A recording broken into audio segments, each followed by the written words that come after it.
Yo, what up sa inyo dyan mga tol? Pag-usapan natin, ito yung sinasabi ko na pagkakaroon po, pagkakadawit po ni Chavit Singson sa mga usapin po ng kaguluhan sa mga nakalipas po na araw ng pagpuprotesta sa ating bayan. O, yan po yung pag-uusapan natin dito. Sabi po dito, nakakaawa na po si Chavit Singson. Dahil matanda na, minumura-mura pa ng mga tao dun sa lugar ng pagpoprotesta, no? Ano kaya masasabi ninyo diyan? Tignan po natin sa balita, no, o sa report po dito sa teleradyo. Pag-usapan po natin 'yan sa video na ito. Hindi natin pagtatagalin. Pero kung di ka pa nakasubscribe, please hit the subscribe button and notification bell para updated ka palagi sa mga videos natin na parating. Let's go!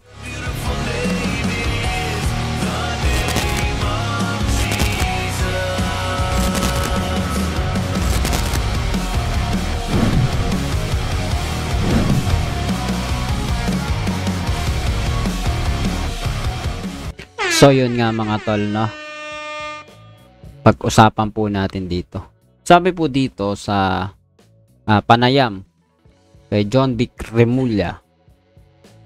Siya po ang kasalukuyan na sa Department of Interior and Local Government, no?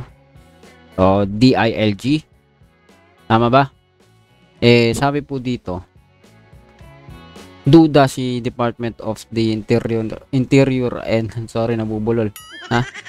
Duda, mayroong pagdududa, nagda-doubt si Department of Interior and Local Government Secretary John Vic Remulla kung pwede bang kasuhan ng inciting to sedition si dating Ilocos Sur Governor Chavit Singson matapos itong manawagan sa mga kabataan na sumama sa himagsikan laban sa katiwalian.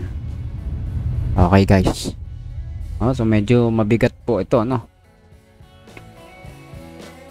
Bago tayo magbigay ng kompletong opinion, panoodin po natin yung pahayag dito ni Sec. John Vic Remulla. Sabi niya dapat alamin ng DILG kung merong inciting to sedition itong si former Governor Chavit Singson. Kayo daw yung magdidetermine kung ang sinabi niya, yung panghikayat sa kabataan ay inciting to sedition. Ano ba? Inciting to sedition o hindi pasok? Sa tingin ko, napag-aaralan namin, pero nung narinig kasi ako sa kanya, parang matanda na na parang hindi niya na alam siya sabi niya. Napanood mo ba yung niya? Yung, a portion. Yung press con ba sa Club Filipino yan? Halos di nakarinig, tapos medyo slurred na yung salita niya. Oh. So I don't think he was in the right mental frame of mind. Pag-aaralan namin, pero hindi naman siya naglabas ng pera, hindi naman siya naghamon ng aklas. So pag-aaralan lahat yan, kung inciting to sedition, kung meron siya talagang inorganize ng mga tao, pag-aaralan lahat yan. Hindi, pero nung Sunday, nandun din siya eh. May nakita akong video na sumali din siya sa kilos protesta laban sa katiwalian eh. Oo nga, tapos binu ng mga tao. Matras siya, umuwi. Kaya tama. kita mo, hindi naman talaga siya kasama ron sa cost-oriented group. Alam ng mga tao yan eh. Tama. Diba, kasama siya. Kala niya his presence will mean something, or maybe it was a peaceful demonstration on his part. But the people didn't appreciate him being there. Nakita naman natin, naawa nga ako sa matanda eh. Biro mo, ganda 84 na, minumura ka pa ng mga taong inangat-katang ka. Diba? Pero mukhang malabo po sa inciting to sedition, Sec. Mukhang hindi pasok. Parang hindi pa eh. The third element of actually organizing a group and parang hindi eh. Wala siya ron eh. Pero he's not exempt. If we find out more evidence, saka namin puprosigihin talaga. So kasali din siya sa imbestigahan, kumbaga? Kasama siya. Opo. Pero mas malalim kasi yung iba kasi pera talaga nilalabas nila eh. Tama. Namin eh. Pero sa mga ordinaryong tao, Pilipino, na magsasabi na maghimagsikan tayo, maghimagsikan tayo laban sa katiwalian, yan ba inciting to sedition o hindi naman? Hindi naman kasi kung gano'n, di 3/4 ng UP, pinakulong ko na. Kasi makakaliwa, no? Tsaka militante, di ba? Oo. Hindi naman. Ang inciting talaga yung para yung light a fire movement dati, 'di ba? Yung pinapasabog yung mga building, organized talaga sila. There's clear intent. Pero kung galit lang at minumuro gobyerno, siguro naman papalagpasin na natin 'yun. Tsaka karapatan naman. Kung yung mga student rallies, araw-araw kinakanta nila, ibagsak. Pwede mo pakulong yung mga estudyante, hindi rin naman, 'di ba? Tama.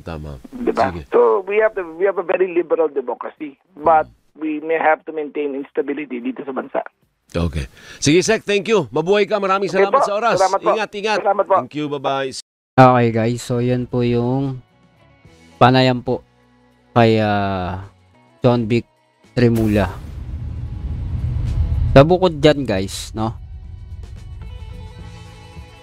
Sa isang video po natin, sinabi natin, susubukan natin tignan, no? May mga nag-riot talaga eh. Sabi po dito sa isang report po ng ABS-CBN, sabi mga pro at anti-Duterte nagsuntukan sa kasagsagan ng rally. Ito po ay 2 days ago.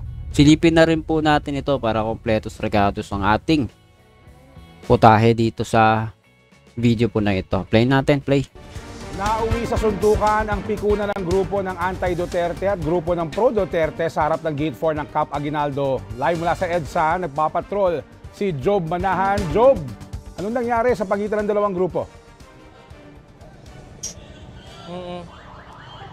Jeff, nagsuntukan at nagbatuan ng tubig ang dalawang magkaibang grupong yan dito sa harapan ng Gate 4 ng Camp Aguinaldo sa sasagan ng panawagan sa programa ng rally.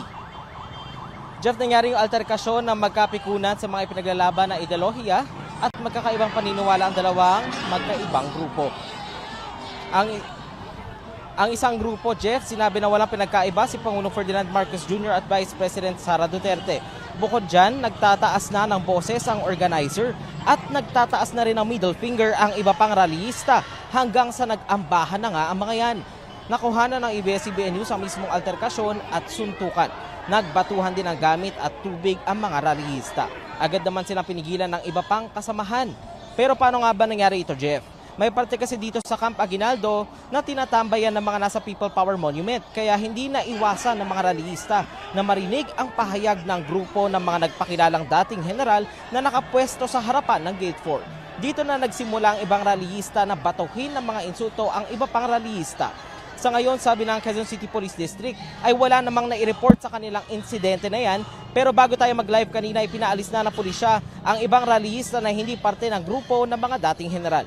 Wala pa umanong report na natatanggap ang QCPD kung may nasugatan sa insidente.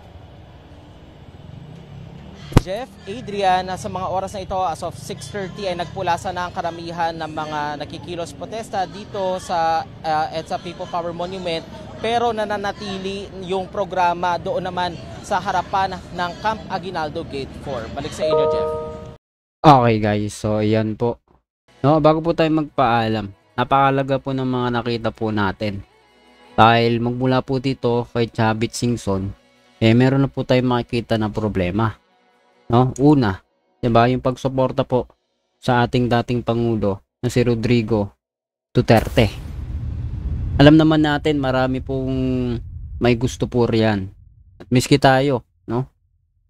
Parang nandun nga po yung pagsisisi natin na bakit, 'di ba, susuportahan natin si Digong. Dahil dati, ang lakas po ng dating niya, no? Marami po siyang natawag na pansin, suporta, lalo na po yung naging usapin po yung sa West Philippine Sea, 'di ba? Naging usapin sa kanya yung pagje-jet ski niya. At ito'y bandang huli, inamin niya na isa lamang pong estilo ng kanyang pangangampanya, no? Yan po'y napakatindi na pangbabackstab po sa mga Pilipino, no? Pero hindi po yan madama, no? Ng mga kababayan po natin. Kaya po mayroon pong nagpapaalala, no, bago pa yung mga rally protesta po na ito ay wag nang pumunta yung mga DDS. Bakit kanyo? 'Di ba? Mapapahiya lang sila. 'Di ba? Marami nagsasabi na ito po ay nilangaw yung kanilang samahan po roon, no? Totoo kaya 'yon? No? Kasi paano naman, no? Ako naniniwala maaaring totoo, mataas ang chance na totoo po yan po ay hindi magiging katakataka na lalangawin po o sabihin natin na walang susuporta sa kanilang mga pinaglalaban. Bakit kanyo? Ito po'y laban ng mga tao, no? Na iba-iba man yung grupo, pero puro anti-corruption po itong mga Pilipino nating kababayan. Hahaluan mo ng pagsuporta sa mga pro-China at mga tao na meron ding tawag dito, meron ding issue ng korupsyon, no? Talaga pong magkakagulo po yan. Hindi kayo makakahanap ng simpatya sa mga kababayan po natin, no? Pero sa atin, no, bago po tayo magpaalam, no, especially sa mga Kristiyano, pag-pray po natin yung bansa po natin. Lagi po natin pinapaalala yan na huwag tayong kumampi sa kahit na sino.